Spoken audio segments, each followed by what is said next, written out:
Ever wonder how a piece of metal smaller than your thumb ended up being worth more than most people's houses? Money's been around for thousands of years, but the story behind the world's most valuable coins is way more bizarre and way more interesting than most people realize. We're not just talking about old coins that collectors like, we're talking about pieces of metal that have sold for millions of dollars. And the number one coin on our list? Let's just say, it sold for enough money to buy a private island, a fleet of luxury cars, and still have millions left over. But here's the weird part. Most of these incredibly valuable coins weren't supposed to be valuable at all. They were mistakes, accidents, or survivors of historical disasters that should have destroyed them. So grab whatever loose change you've got lying around, because by the end of this, you'll never look at coins the same way again. And when we reveal what that number one coin actually sold for, you're going to understand why people spend their entire lives hunting for these metal treasures.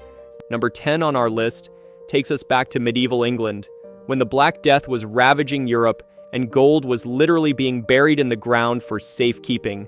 We're talking about the 1343 Edward III Florin, one of only 3 known surviving examples of England's first attempt at a gold currency. Edward III had a big problem in 1343. England was fighting the 100 Years' War with France, and wars cost money. Lots of money. The English economy was still mostly based on silver coins, but Edward looked across the channel and saw that European powers were using gold florins for major transactions. He wanted it in that game. So Edward ordered the creation of England's first gold florin, a coin worth 6 shillings and 8 pence, which was serious money back then. That's roughly equivalent to several $100s today. The coin featured Edward in royal regalia on one side, and a cross with lions and fleur-de-lis on the other, basically screaming, English gold is as good as anyone else's. But here's the thing. It was a complete disaster. The florin was overvalued compared to silver, which meant people immediately started hoarding them or melting them down for their gold content. Basic economics. When your official exchange rate doesn't match reality, people exploit the difference. The florin experiment lasted less than a year before Edward gave up and recalled them. Most of these coins were melted down or lost to history, which is why only 3 examples survive today. And here's where it gets really interesting from a historical perspective. We don't actually know where these 3 coins spent the last 680 years. One theory suggests they were buried during the Black Death and forgotten when entire families died out. Another possibility is that they were kept as curiosities by medieval collectors who recognized their rarity even then. What we do know is that they represent one of the earliest examples of a government monetary policy failing spectacularly and accidentally creating some of the world's most valuable coins in the process. The surviving florins are so rare that they don't come up for auction often, but when similar medieval gold coins do sell, they reach values in the millions. These coins aren't just valuable because they're old, they're valuable because they represent a moment when medieval England tried to join the big leagues of international finance and failed so badly that they accidentally created numismatic legends. Number 9. This takes us back to when America was barely even America. We're talking about 1787, just 4 years after the Revolutionary War ended, and 6 years before the US Mint even existed. This is the story of a neighborhood goldsmith who decided to make his own American coins and accidentally created one of the most valuable pieces of metal in history. Meet Ephraim Brasher, a New York goldsmith working out of his shop on Cherry Street in Manhattan. Here's the thing about 1787. The new United States was a financial disaster. There was no official currency, no central bank, and definitely no standardized coinage. People were using Spanish pieces of 8, British pounds, and whatever foreign coins they could get their hands on. It was complete chaos. Brasher looked at this mess and thought, why can't we make our own gold coins? So he did exactly that.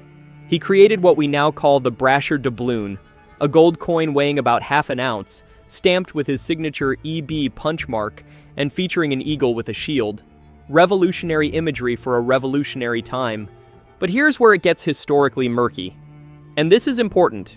Some numismatists argue that Brasher was essentially counterfeiting, making unauthorized coins that mimicked the weight and gold content of Spanish doubloons. Others claim he was legitimately contracted by the state of New York to produce these coins. The documentary evidence is frustratingly incomplete. What we do know is that Brasher petitioned the New York State Legislature for the right to mint copper coins, but there's no clear record of him getting permission for gold coins, yet he made them anyway. Was he a patriotic entrepreneur trying to give America its own currency? Or was he a clever businessman exploiting a legal gray area? Probably both. The coin that sold for $9.36 million in 2021 is special even among Brasher Doubloons. It's the EB on wing variety, where Brasher's punch mark appears on the eagle's wing rather than on the eagle's breast. Only a handful of these exist, and this particular specimen was in exceptional condition. But here's what makes this coin truly remarkable. It represents the moment when America started thinking of itself as a real country with real money. Brasher wasn't just making coins, he was making a statement. These weren't British pounds or Spanish pieces of 8.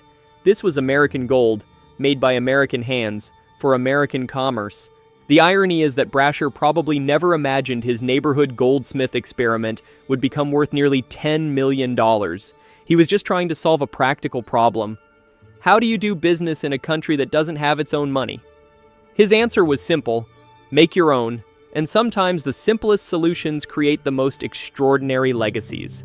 At number 7, meet the 1804 draped bust silver dollar, a coin that wasn't actually made in 1804.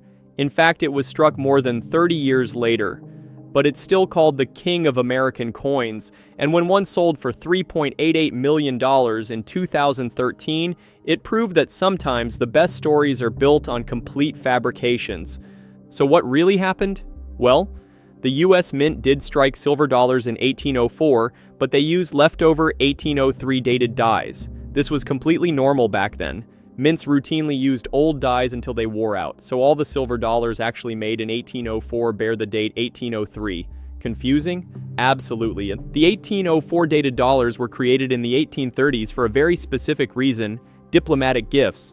President Andrew Jackson wanted to present coin sets to foreign dignitaries, and the State Department requested that these sets include examples of all current American coins. The problem was, they wanted a silver dollar dated 1804 to represent that year, even though none had been made with that date. The Mint's solution was simple and completely dishonest. They created new dies dated 1804 and struck a small number of silver dollars specifically for these diplomatic presentations. These became known as Class 1 specimens, the original diplomatic gifts. But here's where the story gets even weirder. And this is where numismatic historians start arguing. In the 1850s and 1860s, Mint employees apparently made additional $1,804 using different techniques and dies. These later strikes are classified as Class 2 and Class 3 specimens. Some scholars argue these later coins were unauthorized, essentially officially sanctioned counterfeits made by Mint employees for private profit. The historical record is frustratingly incomplete. Mint documentation from this period is spotty, and there are conflicting accounts of exactly when and why these coins were made. What we do know is that only 15 authentic specimens exist across all 3 classes, making them among the rarest coins in American numismatics. The specimen that sold for $3.88 million was a Class 1 example, one of the original diplomatic gifts from the 1830s. It had been part of a complete coin set presented to the Sultan of Muscat, which explains its exceptional preservation. Here's the beautiful irony. The 1804 dollar became legendary precisely because it was fake. Collectors in the late 1800s didn't know the full story. They just knew that 1804 dated dollars were incredibly rare and valuable. The mystique built up over decades before anyone figured out that these coins were never supposed to exist in the first place. The 1804 dollar proves that in coin collecting, sometimes the best lies become the most valuable truths. Coming in at number 6, we have proof that size doesn't matter when it comes to value. The 1894 S Barber dime, just a simple 10-cent piece that sold for nearly $2 million. But this isn't just any dime. Only 24 were ever made, and only 9 are known to survive today. It's possibly the most famous small coin in American history. In 1894, the San Francisco Mint had a bookkeeping problem. Superintendent John Daggett discovered they had a small surplus of silver, just enough to make exactly 24 dimes. It wasn't a grand plan or a special commemorative issue. It was basically accounting. The Mint needed to balance their books before the fiscal year ended, so they struck these dimes and called it done. Now here's where the story gets charming and historically questionable. According to legend, Daggett gave 3 of these special dimes to his daughter as pocket money, telling her to save them because they might be worth something someday. The story goes that she immediately spent one on ice cream, turning a potential $1 million coin into a 15-cent treat. But numismatic historians have started questioning this tale. Scholars at the American Numismatic Association argued there's no contemporary documentation supporting the daughter and ice cream story. They suspect it might be a romanticized legend that developed over decades, the kind of story collectors love because it makes the coin more mythical. What we do know for certain, only 9 of these dimes are confirmed to exist today. The other 15, lost to history, possibly spent at face value, melted down, or sitting forgotten in someone's collection. Each surviving specimen has its own story. Some were discovered in estate sales, others were found in old coin collections that families had forgotten about. The specimen that sold for $1.9 million in 2016 was in exceptional condition, graded proof 66 by professional coin graders. It had been carefully preserved for over a century, passing through the hands of serious collectors who understood exactly what they owned. Here's what makes this coin truly fascinating. It represents a moment when bureaucratic bookkeeping accidentally created numismatic history.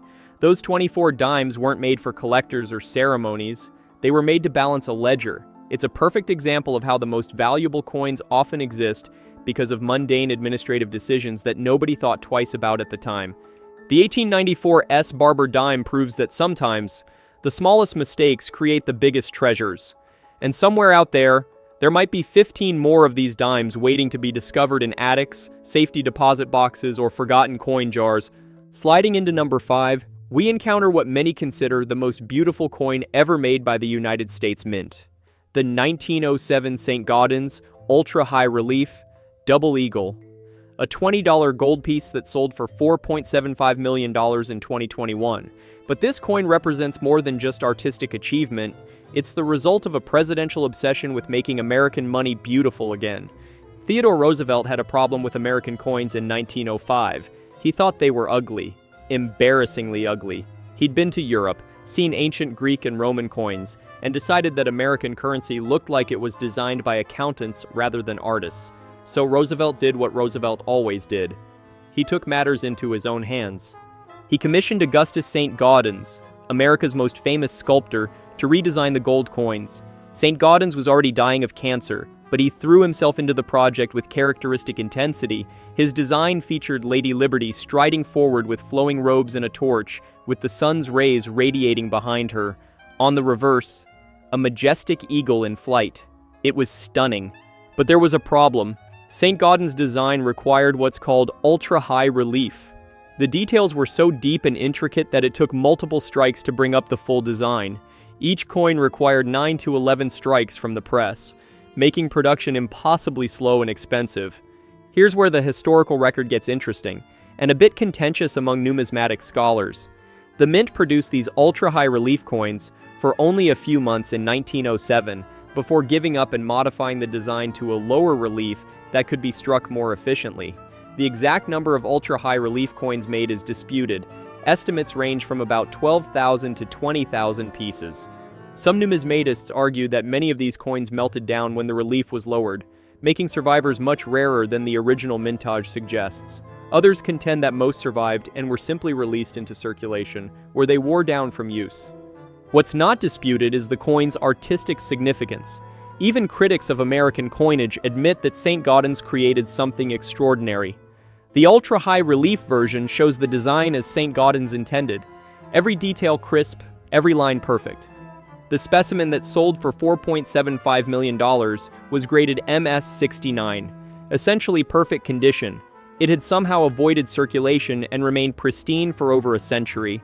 For collectors, it represents the pinnacle of American coin artistry, a moment when artistic vision trumped practical considerations. Roosevelt got his beautiful coins, but they were too beautiful to be practical.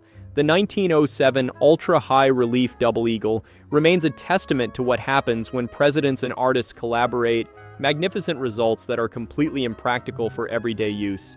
Claiming the number 4 spot is a coin that was literally lost for 4 decades. The 1822 half eagle, a $5 gold piece that sold for $8.4 million in 2021. But this isn't just rare, it's essentially unique. Only 3 specimens are known to exist, and 2 of them are locked away in the Smithsonian Institution. the one that sold. It's the only example that collectors can actually own. Here's what makes 1822 such a weird year for American coinage. The Philadelphia Mint was supposed to make 17,796 half-eagles that year. The dies were prepared, the gold was ready, and production was scheduled to begin. But something went wrong, and mintage records show that almost no 1822 half-eagles were actually struck. Numismatic historians have been arguing about this for decades, and the evidence is frustratingly incomplete. Some scholars believe that most of the intended 1822 production was delayed until 1823, when the coins were struck with 1823 dated dies instead. Others suggest that a small number of 1,822 coins were made but immediately melted down due to quality issues or changing gold prices.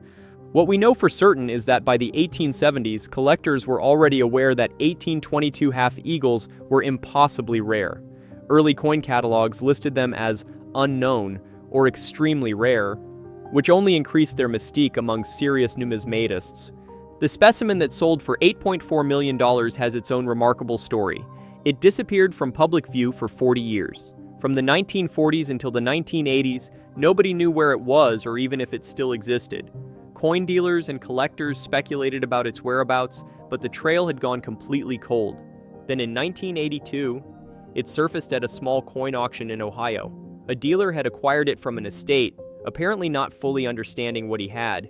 The coin was quickly recognized by experts and sold to serious collectors who understood its significance. But even then, the full provenance remained murky. Where had it been for 4 decades? How did it end up in that estate? We still don't know. Here's what makes this coin historically significant beyond its rarity. It represents the chaos of early American minting.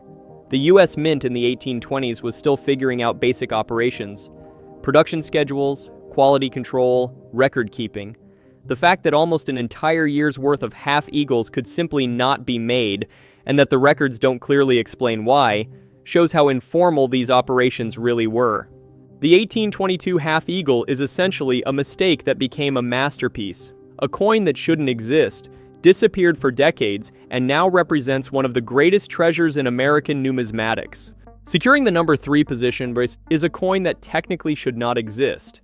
The 1913 Liberty Head nickel, valued at over $5 million per specimen.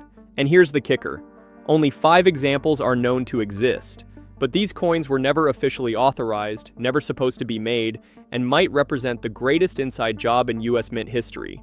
The story starts with a design change. The Liberty Head nickel had been in production since 1883, but in 1913, the Mint switched to the new Buffalo nickel design.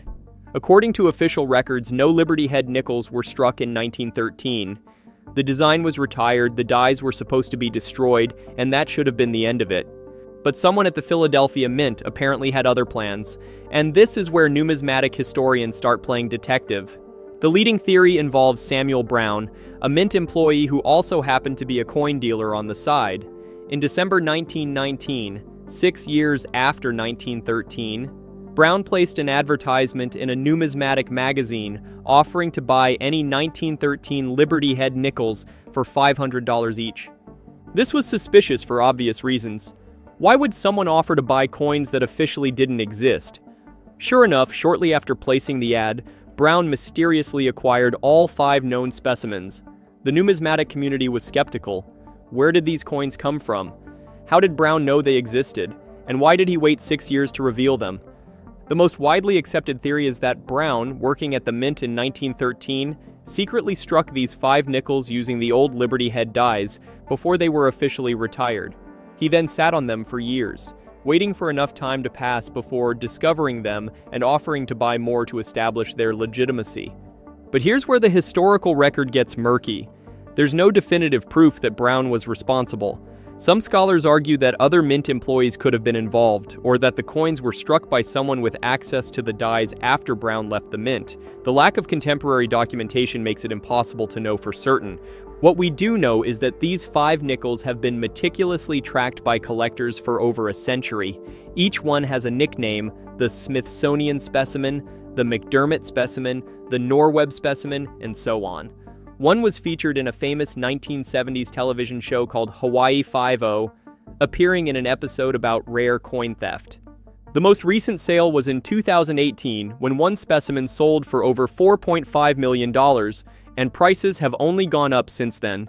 These coins represent the ultimate insider trading scandal, except instead of stocks, it was nickels. And instead of going to prison, whoever did it created some of the most valuable coins in American history. The 1913 Liberty Head nickel proves that sometimes, the best crimes are the ones that take a century to solve. Taking the number 2 spot, we travel back over 13 centuries to a coin that helped shape the global economy. The 723rd Umayyad gold dinar sold for £3.7 million, roughly $6 million in 2019. But this isn't just an ancient coin. It's one of the earliest examples of Islamic currency and represents a monetary revolution that changed how the world did business. In 723 CE, the Islamic world was expanding rapidly under the Umayyad Caliphate, stretching from Spain to Central Asia. The Caliph at the time had a problem. His empire was using a chaotic mix of Byzantine, Persian, and local currencies. Trade was complicated, exchange rates were unstable, and the whole system was a mess. So the Umayyads decided to create their own standardized gold currency, the dinar. This particular dinar is special because it comes from the mine of Amir al-Mu'minin, literally, commander of the faithful, which was located in what's now Saudi Arabia. The coin bears inscriptions in Arabic calligraphy, including verses from the Quran and the phrase, "There is no God but Allah alone." It's both currency and religious statement, typical of early Islamic coinage. But here's what makes this coin historically significant beyond its age. It represents the moment when Islamic civilization took control of global trade. The Umayyad dinar became the international standard for centuries, accepted from Cordoba to Constantinople to Cairo. European merchants had to deal in dinars if they wanted to trade with the Islamic world, which was where most of the luxury goods came from. Numismatic historians debate the exact production numbers for these early dinars. Mint records from the 8th century are obviously incomplete or lost entirely. What we do know is that very few examples survive in good condition.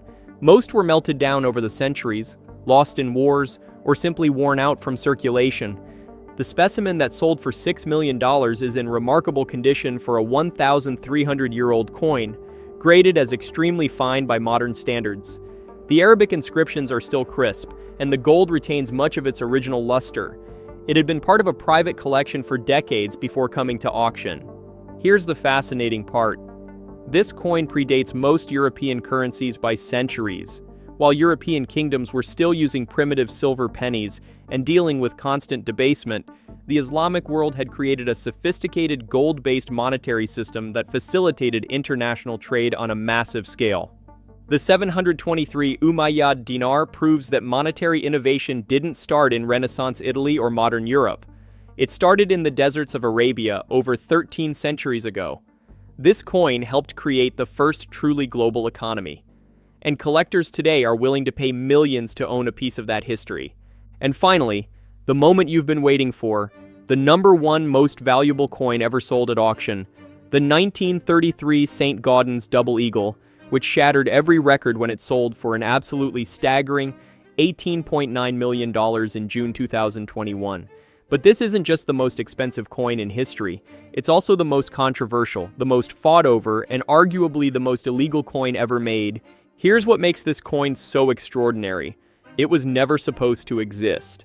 In March 1933, President Franklin D. Roosevelt issued Executive Order 6102, requiring all Americans to turn in their gold coins to the government. The Gold Reserve Act was coming, gold ownership was about to become illegal, and the government was recalling all gold currency. The 1933 Double Eagles had already been minted, 445,500 of them, but they were never officially released to the public.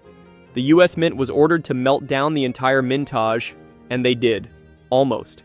Somehow, a tiny number of these coins escaped the melting pot, probably smuggled out by Mint employees who realized what they had. For decades, the government insisted that any 1933 Double Eagle in private hands was stolen property, leading to legal battles that lasted for generations.